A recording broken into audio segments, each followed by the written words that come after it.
¿qué tenemos que hacer? Esta es la pregunta que dice el libro de los Hechos, que hoy escuchamos en la primera lectura. La pregunta que le hicieron a Pedro esos judíos a quienes en Pentecostés Pedro les acaba de decir, a Jesús, a quien ustedes crucificaron, Dios lo ha constituido Señor y Mesías. Así que Pedro, como testigo lleno del Espíritu Santo, actúa con una claridad y con una valentía inauditas. Aquel que antes había sido cobarde, que había negado a Jesús, ahora lúcido, maduro en la fe, con claridad, contundencia en su mensaje, con sinceridad, pero también con mucha intensidad, con palabras llenas de fuerza, bien pronunciadas, impactan en sus oyentes. Y dice el libro de los Hechos, que al oírlo se les traspasó el corazón. Y entonces le preguntaron a Pedro, bueno, ¿qué tenemos que hacer?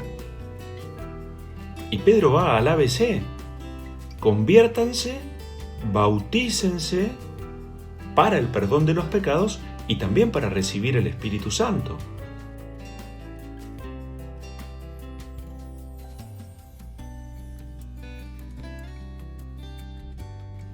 Nosotros que estamos bastante más acá en la historia, que hemos sido bautizados, que hemos hecho experiencia incansables veces acerca del perdón de Dios, recordamos que camino a Pentecostés, recordamos que nosotros tenemos ya ese mismo único Espíritu que transformó a los apóstoles. Dice a continuación Pedro, sálvense de esta generación perversa. Es eso, la conversión es caer en la cuenta que, lo que tenemos que hacer es abandonar el camino anterior, reconocer ese camino equivocado. Es lo que nos introdujo muchas veces en medio de una sociedad, de un mundo perverso, y creer en Jesús. Lucas hace toda una suerte de iniciación cristiana con estas cosas que les va a proponer. En el Evangelio según San Juan, capítulo 20, 11 al 18, encontramos a María Magdalena, aquella de quien habían sido expulsados 7 demonios. Ella también la que había sido valientemente testigo de la muerte de Jesús al pie de la cruz. Era una de las 3 mujeres. Ahora ella también va a llorar, va a mostrar su sensibilidad, hasta qué punto el hecho de haber sido liberada por Jesús a ella la transformó en una persona llena de cariño, de devoción, alguien decidida. Ella era una pecadora pero convertida, que ya creía en Jesús y que lo amaba profundamente. Y allí, como acabamos de escuchar en el Evangelio, mujer, ¿por qué lloras?, le preguntan esos 2 ángeles que estaban adentro del sepulcro cuando ella se asoma. Y ella responde, ¿no es cierto?, se han llevado a mi Señor, no sé dónde lo han puesto. A eso contesta cuando esta suerte de hortelano, pensaba ella, el cuidador del huerto, en realidad era Jesús, se le aparece y la llama por el nombre, María. Y ella inmediatamente, al sentirse llamada, al oír pronunciado su nombre, inmediatamente lo reconoce como maestro, Raboní. Jesús que le dice, no me retengas, aún no he subido al Padre, y todo lo que continúa. Y acá lo importante, que vaya, y eso es lo que le pide Jesús, y que le anuncie a los discípulos. He visto al Señor y me ha dicho esto. Fíjense la figura de la mujer, en este caso María Magdalena, que se transforma, nos dice así la historia, en apóstol de los apóstoles. Apóstol quiere decir enviado, en el enviado de los mismísimos apóstoles. Ella reconoce a Jesús cuando Jesús la llama por su nombre, lo que equivale a decir cuando hace una experiencia personal de la fe. Y ella recibe una misión. No puede retener esa experiencia de encuentro con Jesús y lo debe anunciar. Como dice aquella canción, ¿no? El pescador de hombres: Señor, me has mirado a los ojos y sonriendo has dicho mi nombre. Ese encuentro personal con Jesús resucitado transformó su vida. Ya lo había sido la experiencia del perdón, pero ahora queda como fundamentado.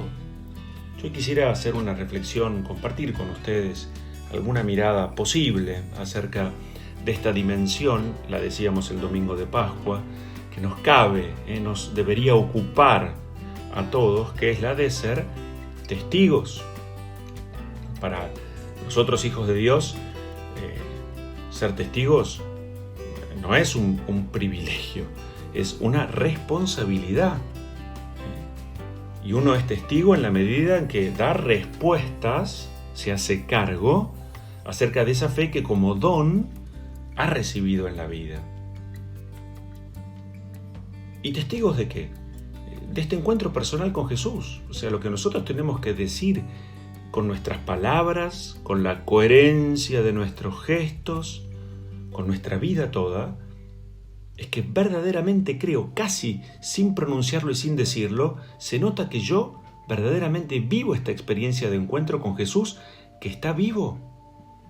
Y que no me puedo guardar esa verdad, porque la experimento como una riqueza a ser compartida, que el mundo necesita escuchar.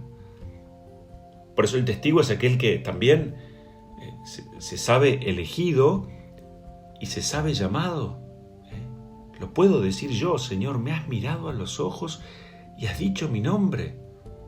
Y lo que me pedís a mí no es distinto a lo que le pediste a Juan el Bautista. Prepárame un camino.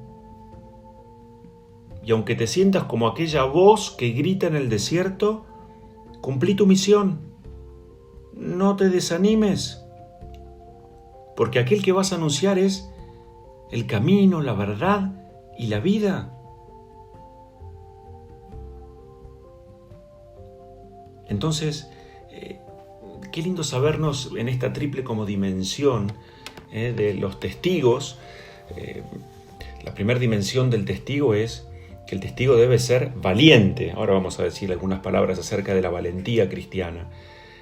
Otra condición para ser un buen testigo es que tenemos que ser testigos alegres. Un testigo triste no da un testimonio cierto y serio y coherente de la fe. Y finalmente, la tercera dimensión es la coherencia, ¿no es cierto? Somos testigos en la medida en que encarnamos, vivimos aquello que decimos. Y Jesús, vamos a decirlo así, nos dio a todos un mandato en la persona de los apóstoles, ¿no es cierto? No una sugerencia, si les parece bien, cada tanto hagan referencia a mi persona. No, le dijo: evangelicen. Mateo, las últimas palabras antes de ascender a los cielos. Allí Jesús dice: vayan y hagan que todos los pueblos sean mis discípulos, bautizándolos en el nombre del Padre, del Hijo y del Espíritu Santo, y enseñándoles. Entonces, flacos resultados o escasos o nulos resultados podrá tener el mensaje de mi testimonio si no está respaldado por un encuentro personal con Jesús. Riesgos, un montón. Las burlas, las críticas, los ataques, incomprensiones, descalificaciones, ofensas, agravios, alejamiento de amigos. No, fácil no es, agradable tampoco. Tenemos que estar dispuestos a remar contracorriente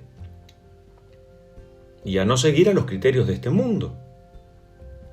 Porque el mártir es el que da la vida y defiende la verdad de Cristo, de la Iglesia y de la fe.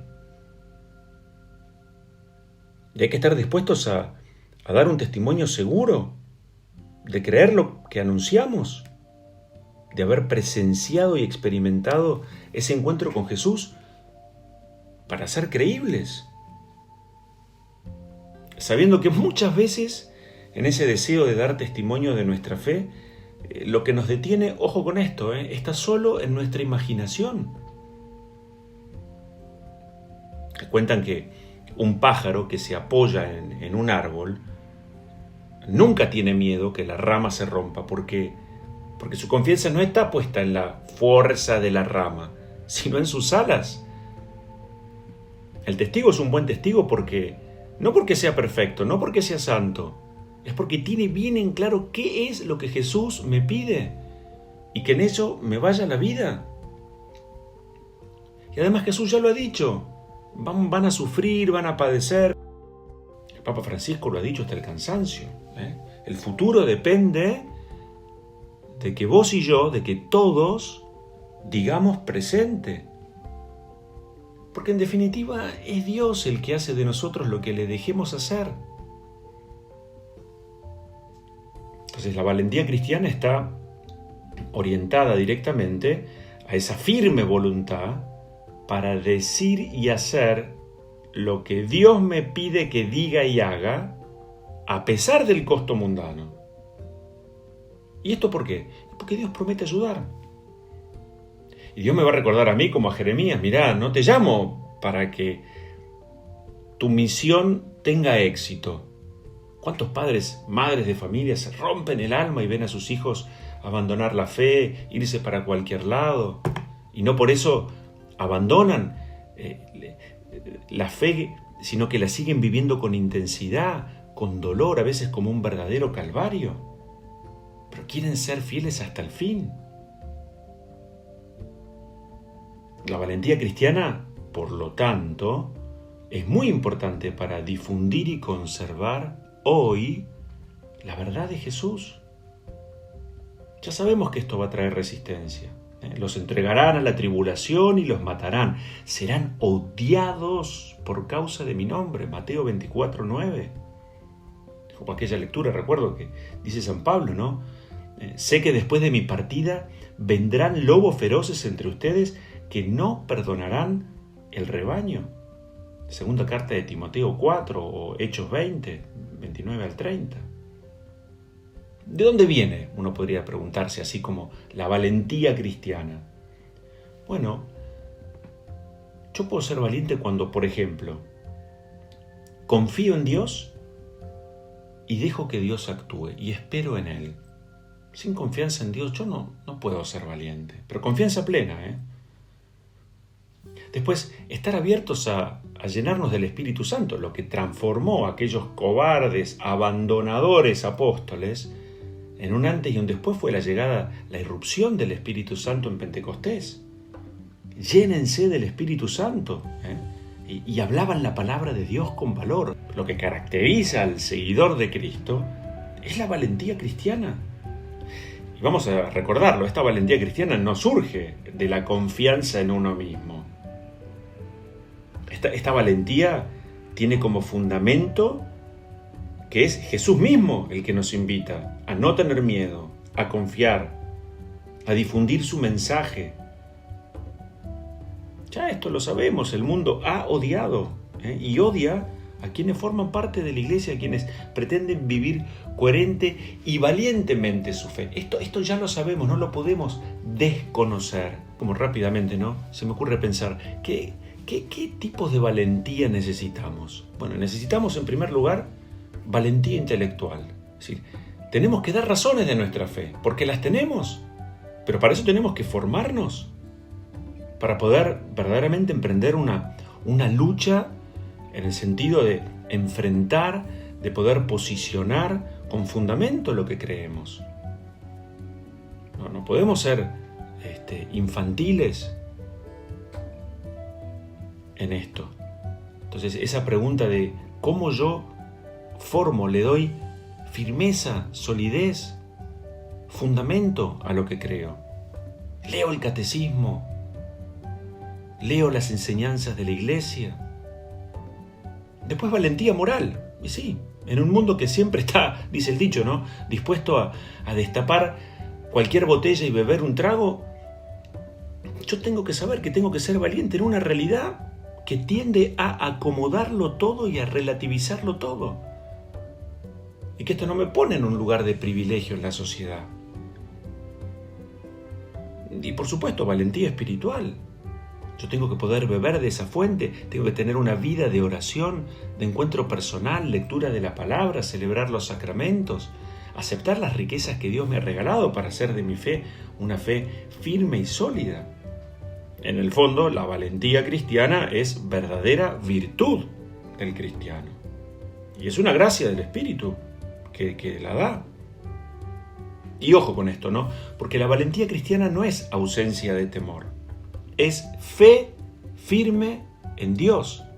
Yo soy valiente no porque no tenga miedo, soy valiente porque sé muy bien, como dice San Pablo, en quién he puesto mi confianza. Sé fuerte y valiente, no te desanimes ni tengas miedo, porque el Señor está contigo a donde vayas. Leíamos recién a Josué. O Pablo, a pesar de lo que ha sufrido, todo lo puedo en aquel que me conforta. Entonces, se trata también de que seamos testigos alegres, ¿no es cierto? El gozo no es un privilegio o una yapa o una opción. Esta palabra que se ha repetido tanto a lo largo de estos días. La alegría es una condición, es una necesidad para transmitir nuestra fe. El Papa Francisco dice, ¿no?, que un evangelizador triste traiciona el mensaje. Más aún, muchos padres de la Iglesia consideraban a la tristeza como la madre de todos los vicios. Miremos a Jesús, ¿cuánto le costó consolar a los suyos, animarlos? ¿Cuánta gente desanimada, con el alma desinflada, pinchada? Hace 1600 años, lo recuerdo bien, alguien a quien quiero mucho escribió: habiéndome convencido de que debía volver a mí mismo, penetré en mi interior porque tú eras mi guía y tú estabas dentro de mí y yo afuera y por fuera te buscaba, pero tú estabas conmigo y yo no estaba contigo. Entré dentro de mí y allí te encontré porque tú estabas en lo más íntimo de mi propia intimidad. Esto lo decía San Agustín. Valientes con aquel Dios que ya se me dio y por eso puedo salir nuevamente a su encuentro. Recuerdo que una vez unos jóvenes universitarios le preguntaron a Juan Pablo II, ¿no?, ¿cuál es el desafío más hondo, más profundo para un cristiano? Y él les contestó: dar testimonio. Y que ese testimonio sea sólido, real, visible y alegre para que otros puedan crecer en la fe. Decía él, que ese testimonio se vea en perdonar, reconciliarse, tender puentes, pacificar. Entonces, ser mártir hoy, ser testigo hoy, implica dar fe públicamente de esa experiencia que personalmente hacemos de encuentro con Jesús. Y esto no es un aditivo o una posibilidad o una chance. Tiene que ser verdaderamente el sentido hondo del hoy de mi vida. Entonces, las cosas en claro también. No somos mejores que aquellos a quienes llevamos el mensaje, la palabra de Dios. No somos los fuertes que se acercan a los débiles. Y tampoco somos los puros que se dignan acercarse a los pecadores. Insisto, las cosas por su nombre. Somos pecadores perdonados, sanadores heridos. Somos frágiles, pero sostenidos por Dios. Somos sembradores y no cosechadores. El testigo además es el que sabe que solo tiene 5 panes y 2 peces, pero los da, los comparte. Como testigos además, no estamos llamados a transformar la vida del prójimo, a quitar o resolver dolores o problemas, o a anestesiar sus vidas, o a dar recetas mágicas. Estamos llamados a acompañar, a dar sentido a la vida, que es el sentido que Dios le da, no el que el mundo ofrece. Estamos llamados a hablar de esperanzas. Estamos llamados a consolar, a decirle al prójimo, no estás solo, Jesús vive. Entonces, siempre la única y misma clave es poder pasar del, por ejemplo, en este tiempo de cuarentena o de dificultad, ¿por qué a mí? Al ¿qué puedo hacer yo? Jesús me dice, ¿cuento con vos o no? ¿Estás o no estás? Lo hemos también citado en estos días. San Agustín decía que uno da testimonio en la medida que el amor de Dios se ha ido incorporando a nuestro modo habitual de ser. El mártir es el que está sereno porque sabe muy bien en quién ha puesto su confianza.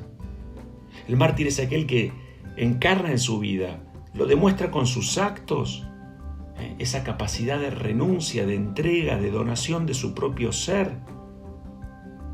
El mártir es aquel que además está dispuesto a amar y especialmente a compartir y celebrar ese amor con aquellos que más lo necesitan, que menos tienen. El mártir, como testigo de la misericordia de Dios, es aquel que ya decidió que hay que perdonar siempre a todos y por todo, porque eso es lo que Dios hace con Él mismo. El mártir es aquel que, porque es humilde, respeta los tiempos del prójimo. El mártir es aquel que reza, esa es la fuente principal, el encuentro personal con el Señor. Y es aquel que renueva una y otra vez, no hace falta que diga, que pronuncie una sola palabra, es aquel que verdaderamente está dispuesto a entregar la vida. Lo distintivo de aquellos primeros cristianos era su modo de amar. Vean cómo se aman. Juan Pablo II decía, el hombre contemporáneo cree más a los testigos que a los maestros. Pues bien, poniendo la mirada en aquello que el Espíritu hizo en Pedro, poniendo la mirada en esa misión que recibió María Magdalena de parte de nuestro Señor, ve y anuncia lo que has visto y oído. Le pedimos al Señor que nos transforme, que haga de nuestra vida, que puede contar con nosotros para ser testigos valientes, alegres y coherentes del Evangelio. Que esta noticia buena de Jesús vivo, que cambió el curso de la historia, cambie también tu vida y las de aquellos que están a tu lado. Nos fortalece, nos enriquece Dios con su bendición, el que nos llama por nuestro nombre, el que es Padre, Hijo y Espíritu Santo. Amén.